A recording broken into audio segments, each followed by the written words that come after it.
Hey Aries, welcome to your February reading for 2023 and welcome to Wild Pearl Tarot. I so appreciate you being here today. So it's my new background. I thought one day, like, why the hell am I not using this room? It's amazing. Favorite room in the house. So yeah, today I'm going to be doing your February reading, and I do this channel to do my best to just put some light into the world. I know that sounds really idealistic, but YouTube is this amazing platform to do that. So I'm inviting everybody who wants to join in on that here. You are so welcome here today. Listen to your bodies. If it doesn't resonate, don't try to make it fit. And I'm going to just try my best to tap into all your Aries energy and give you some messages that are helpful for this month, okay? So if you are interested in a personal reading, the description box below has all the necessary information. And of course, if this does resonate, hitting the like or subscribe button and collaborating with my energy, I just think is all that much better. All right, so what messages does Aries need to know for the month of February 2023? We only take the cards that fly out on their own, like that one. Anything else? What does Aries need to know? 2023.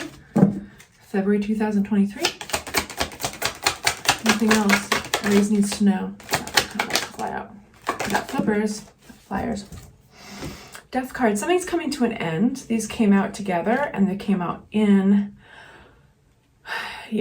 reverse. So basically something's coming to an end, and it's being sped up by the fact that in short, you just have more options coming in, and they are making all the effort you've been putting into something, whether this is a job or a relationship. For some of you guys, the energy that I'm reading is like you put a lot into it and you're just not thinking it's really worth it anymore. With the Seven of Pentacles, when it's in its upright position, it's really taking that pause, looking at what you've been putting your energy towards, what you've basically been trying to harvest, and seeing, is it worth continuing the work?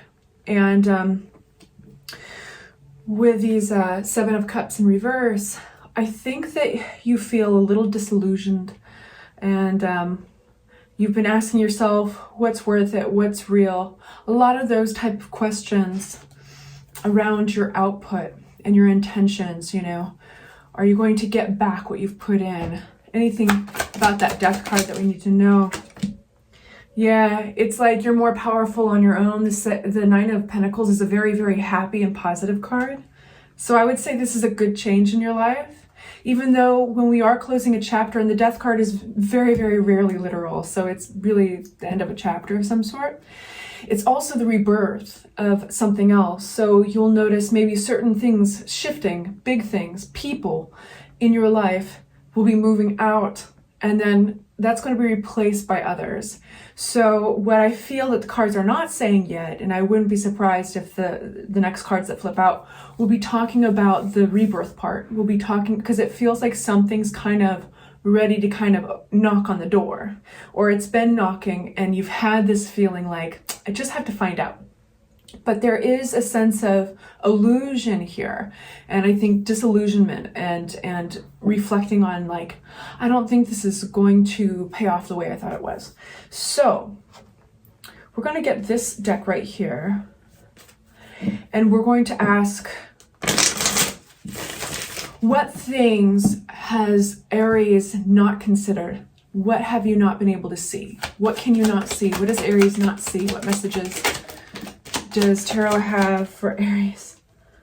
Temperance. Awesome. There is this transformation coming on. I wouldn't be surprised if a lot of this has to do with money and value, your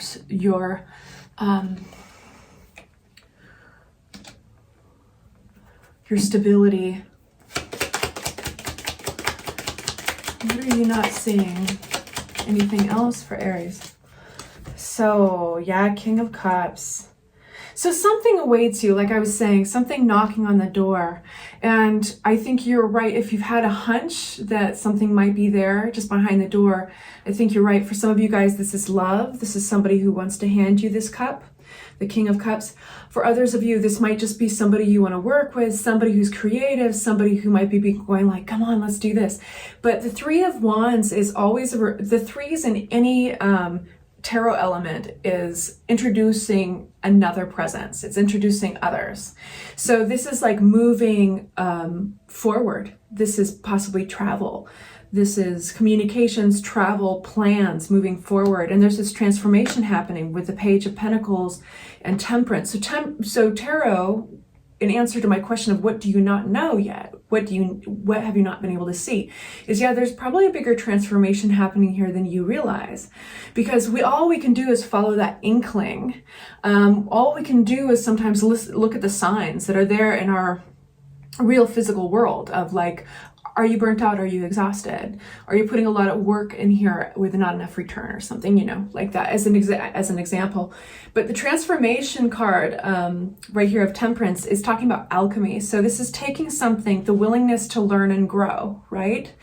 And growing very quickly forward into something you're planning, something possible, making it possible with another individual. So you're not alone here. I wouldn't be surprised if that individual has water sign characteristics.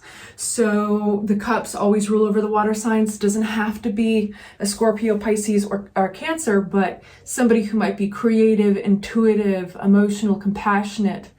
So you'd be launching forward with this individual.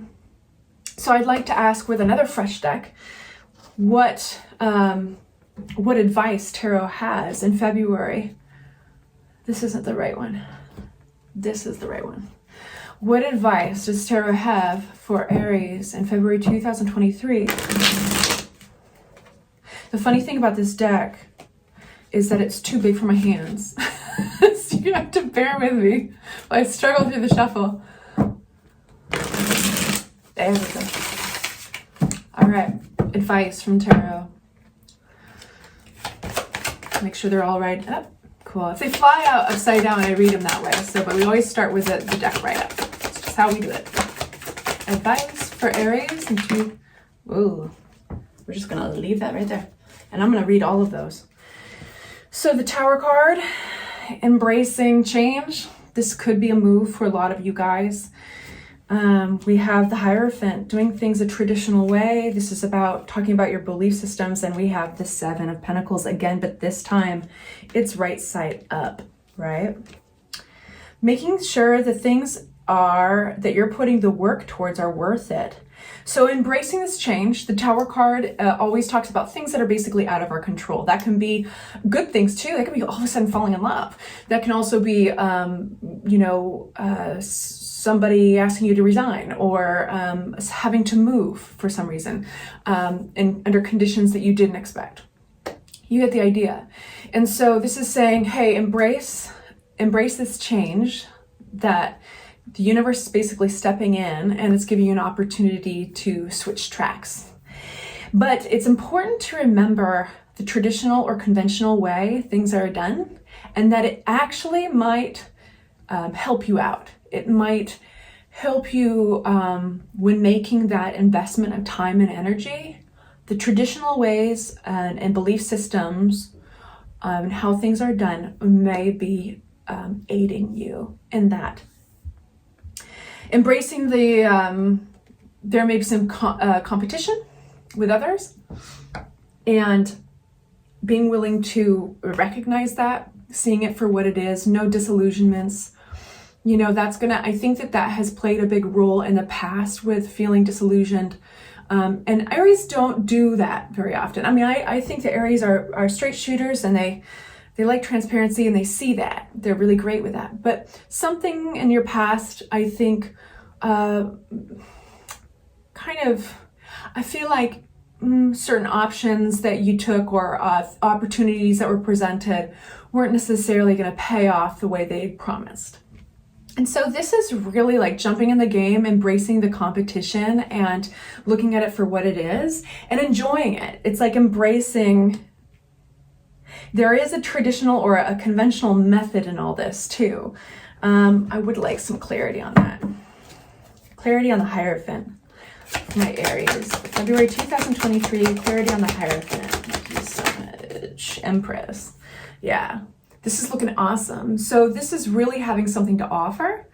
And the Empress is the only pregnant card in the deck. And what that's supposed to symbolize is that she's basically growing something. She, he, they, it's not gender connected, but it's growing something from the very start. And being willing to, okay, we're going to really if I'm going to put my energy into this, what hoops do I need to jump through? What paperwork, what traditional methods, or if it's even a relationship that you're starting over or you're working towards. This doesn't look too much like a relationship reading, but if that's resonating, then the energy I'm going to interpret for you, the energy is what traditional ways about going forward in dating or courting somebody, how would that just be a nice fallback? Like what old school rules, don't call until this such and such time, or I know that those aren't necessarily old school rules, but what sort of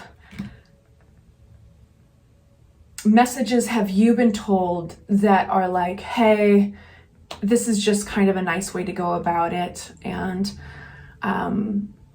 have faith it'll work out. But what belief systems, what conventional methods? So if you fall back on that, it can help just give you that start, because the Empress is growing something that is kind of vulnerable and kind of fragile. And so to fall back on a system, and I'm not somebody who does fall back on systems very often. I'm always thinking outside the box. I like that. But I do recognize that there are times in life where those systems were put in place for a reason. And it's really nice to fall back on a structure. And then you can break the rules from there, if you want. But that's just some advice from tarot.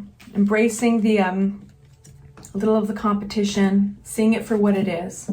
Anyway, I hope that is helpful for you guys. I'll see you very soon for the monthlies, and talk to you soon.